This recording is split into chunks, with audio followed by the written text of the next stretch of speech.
오늘의 말씀 정읍감리교회 권우승 목사입니다. 그런즉 이 복이 할례자에게냐 혹은 무할례자에게도냐? 무릇 우리가 말하기를 아브라함에게는 그 믿음이 의로 여겨졌다 하노라. 그런즉 그것이 어떻게 여겨졌느냐? 할례시냐 무할례시냐? 할례시가 아니요 무할례시니라.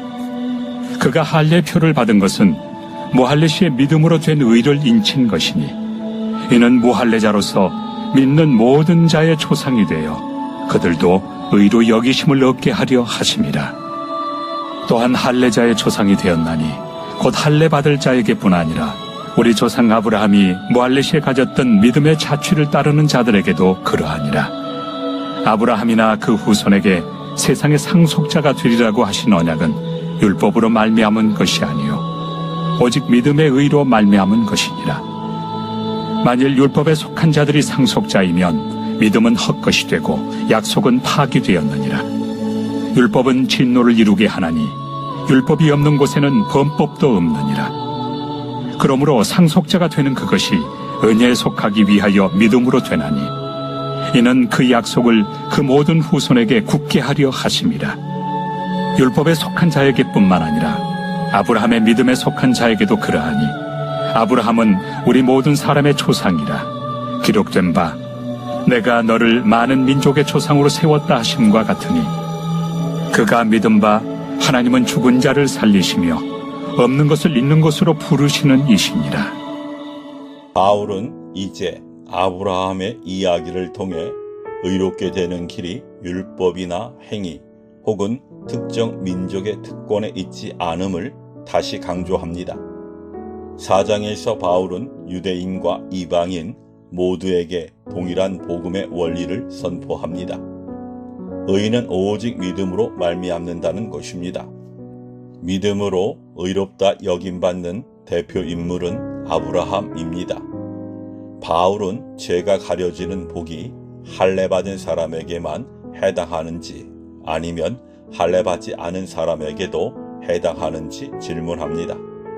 유대인들은 아브라함은 우리의 조상이며 할례의 언약을 통해 하나님께 언약을 받은 자라고 자부했습니다. 그러나 바울은 매우 중요한 질문을 던집니다.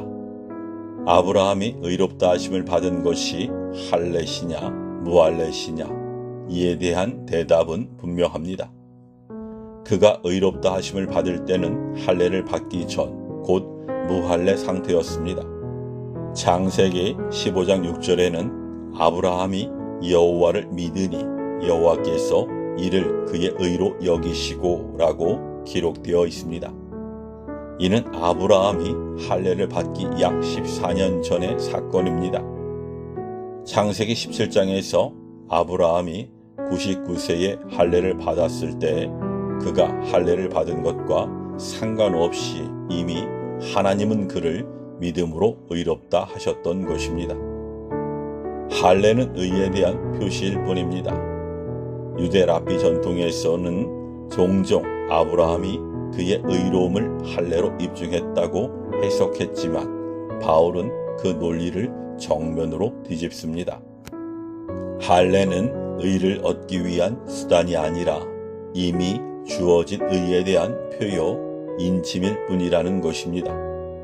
헬라어 본문에서 바울은 할례를 세메이온이라고 표현하며 더불어 스프라기스라는 단어를 사용합니다.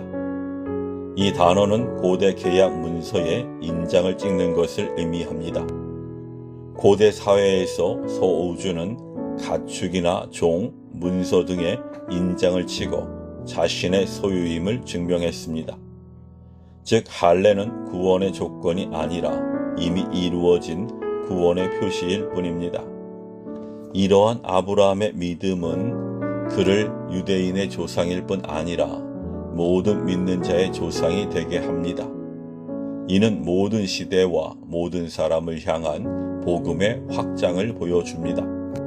따라서 아브라함의 후손이 되는 길은 율법의 행위가 아닌 믿음입니다. 만약 하나님의 약속이 율법을 지킨 사람에게만 주어진다면 믿음은 아무런 의미가 없어지고 하나님의 약속도 아무 효력이 없게 됩니다. 왜냐하면 율법은 약속을 성취하게 만드는 수단이 아니라 오히려 죄를 드러내는 기능을 하기 때문입니다. 율법은 사람들에게 죄를 깨닫게 하고 그 죄에 대한 하나님의 심판을 드러냅니다. 그래서 율법이 있을 때에야 비로소 범법이라는 개념도 생기고 그에 따른 하나님의 진노도 임하게 되는 것입니다.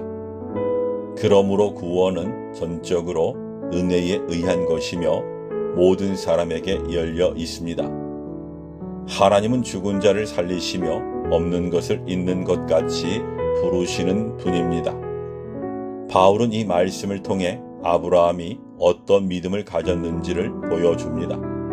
아브라함은 절망적인 상황과 인간적으로는 도저히 불가능해 보이는 현실 앞에서도 하나님의 약속을 있는 그대로 믿었습니다. 그 믿음을 오랜 세월 동안 만들어 가신 분이 누굽니까? 바로 하나님입니다. 아브라함이 대단해서 믿음을 보인 것이 아니라 그 믿음을 가능하게 하신 하나님이 위대하신 것입니다. 바로 그 믿음이 아브라함을 믿음의 조상이 되게 했고 오늘 우리 또한 하나님이 선물로 주신 믿음 안에서 살아가고 있는 것입니다. 사랑하는 성도 여러분, 때로는 기도 응답이 지연되고 아무 변화도 보이지 않을 때가 있습니다.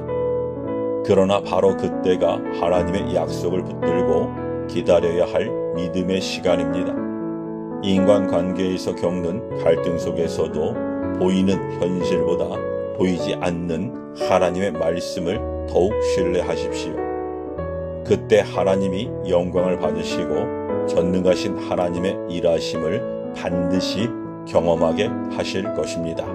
아멘. 바울은 이제 아브라함의 이야기를 통해 의롭게 되는 길이 율법이나 행위 혹은 특정 민족